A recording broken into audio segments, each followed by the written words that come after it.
seated. Thank you. Thanks. I'm here to escort William F. Buckley Jr. to lunch. But first, I got some things I want to say. It's an honor to celebrate the 50th anniversary of National Review, and soon to be the 80th birthday of our honoree.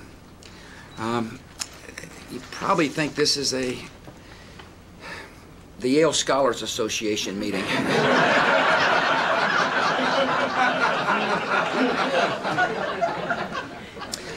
Actually, Bill Buckley did have an influence on me when I followed him at Yale.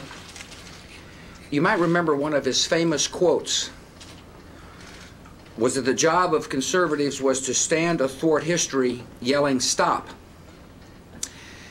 That's the approach I took to most of my classes.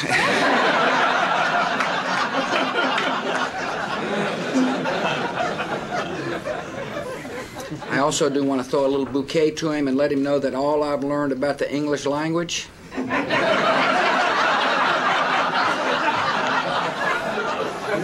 At any rate, it's good to welcome the Buckley family. Thank you all for coming, and it's such an honor to have you all here. It's you got a great family, and a family of public service, and a family that has stood strong for what you believe, without wavering. I appreciate Dr. Kissinger and Dusty Rhodes and Ed Capano as well. It's good to see you all. The interesting thing about Bill Buckley's career is he's obviously not idle. You know, he likes to do a lot of different things. He was an author, an editor, a spy, a novelist, a sailor, and a conductor. But the most important thing he did was to contribute to the realm of ideas for America. He was an entrepreneur. He kind of gathered up some dreamers and decided to do something. A lot of times dreamers don't do anything. They just sit there and dream. He decided to do something, and he formed a magazine that helped move conservatism from the margins of American society into the Oval Office. It's a significant contribution. The amazing thing is that sometimes it's hard to be a leader because you hear all kinds of voices. He certainly heard different voices when he formed the National Review. He had an eclectic group of people. That's a Yale word.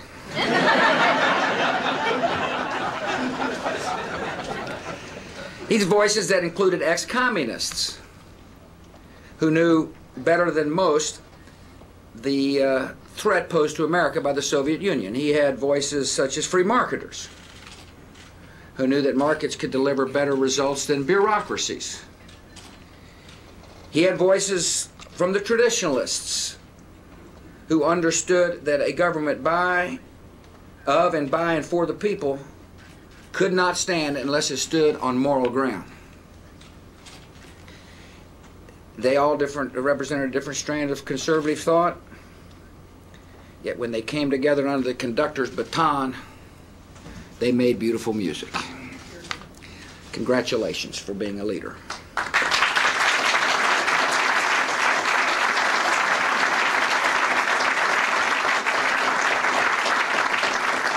I'm sure it's hard for some of the youngsters. Unfortunately, it doesn't include me anymore.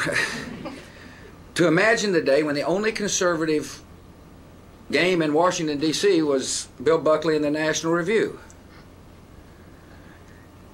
And today, we've got, of course, an abundance of conservative columnists and radio hosts and television shows and think tanks and all kinds of organizations. I guess in an intellectual sense, you could say these are all Bill's children. And like children, they grow up and go their own way. But I'm confident that the faithful advocates of the free enterprise system, like those at the National Review, regard the competition they have created as a good thing. I certainly hope so. It's hard to believe that in 1955, the Soviet Union was in full power, that Ronald Reagan was a Democrat.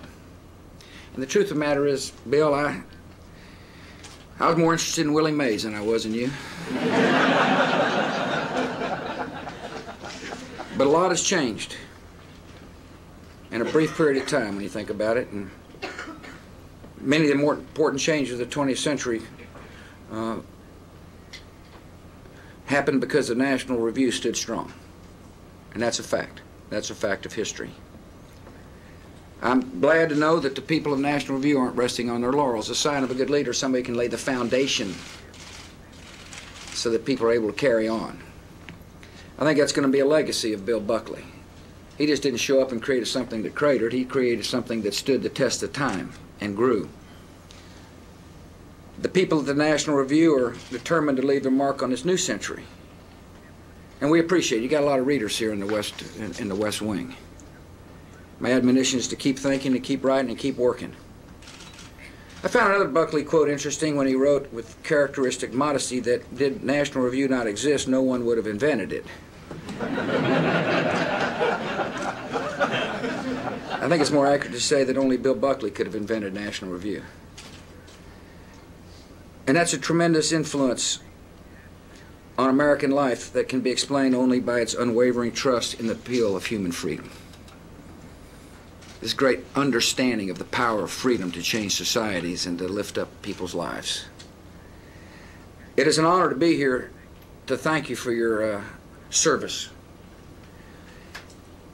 I want to thank you for leaving us a magazine and a group of thinkers that will help make the advance of liberty over the last 50 years look like a dress rehearsal for the next 50 years. May God bless the Buckley family. Thank you for coming.